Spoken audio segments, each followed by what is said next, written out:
All right, welcome back. Our GMC Sierra X of the night comes from NFL Rookie Watch. Joey Porter Jr. has been locked down through 3 games, 45 coverage snaps, 5 targets, 1 reception allowed, only 12 yards, 1 pass defense. Nice pass rating allowed. It's the lowest passer rating any rookie cornerback has allowed this season, minimum 32 snaps.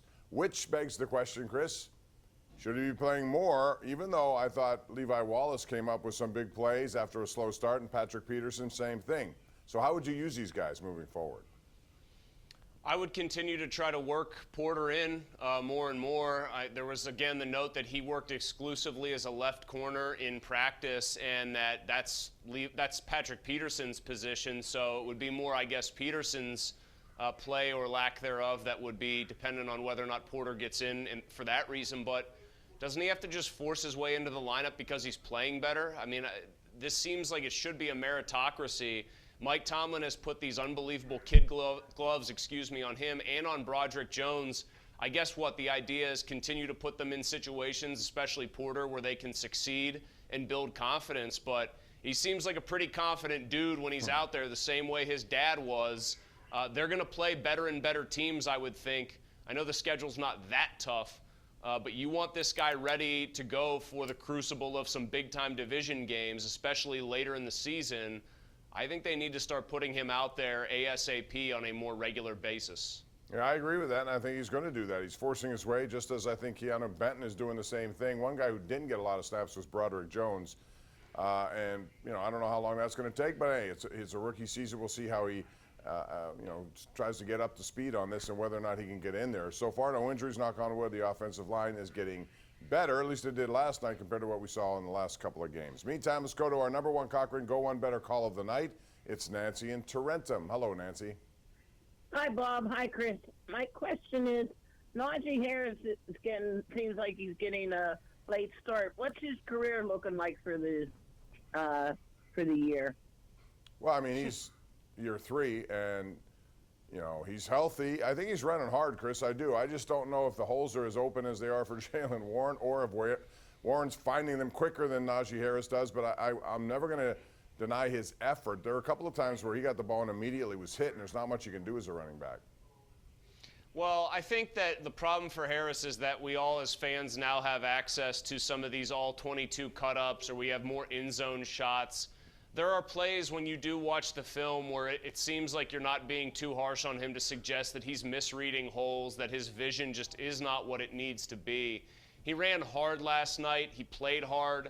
I give him credit, the big run on the drive that ended in Freiermuth's touchdown catch, but he really leaves a lot to be desired still. I just think he's lacking in a high level, at an NFL high level, in certain traits. And I think if I were going to say anything, it wouldn't be breakaway speed that he's most lacking in.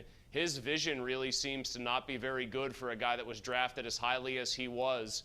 And I have to wonder, Bob, if that's not a consequence of playing at Alabama, where we have seen highly touted running backs come out and just not be able to hack it in the pros when the holes aren't as obvious or as big to run through. Yeah, that could be a good thing. We've seen a lot of that. What we also have seen are defensive linemen go to the Philadelphia Eagles and become dominant players so far from what I watched in that game.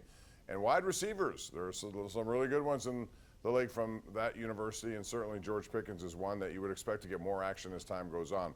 Let's go out to Cindy in Slippery Rock, Pennsylvania. What's up, Cindy? Hi, how are you? I'm glad you're so optimistic. Thanks for calling this late hour.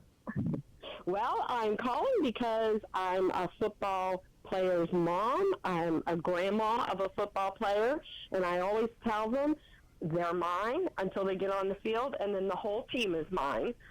So I just want to say hats off to the team yesterday. The Steelers did a great job.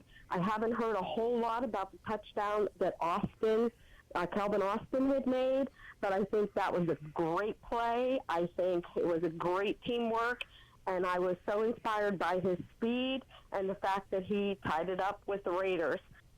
Hey, thanks very much for the call, and congrats on all your family success with all these football players.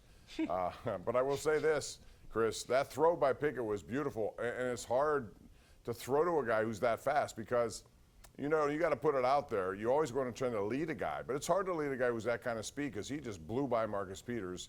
And who else? Marcus Epps, was it over there on the other side? I can't remember who it was.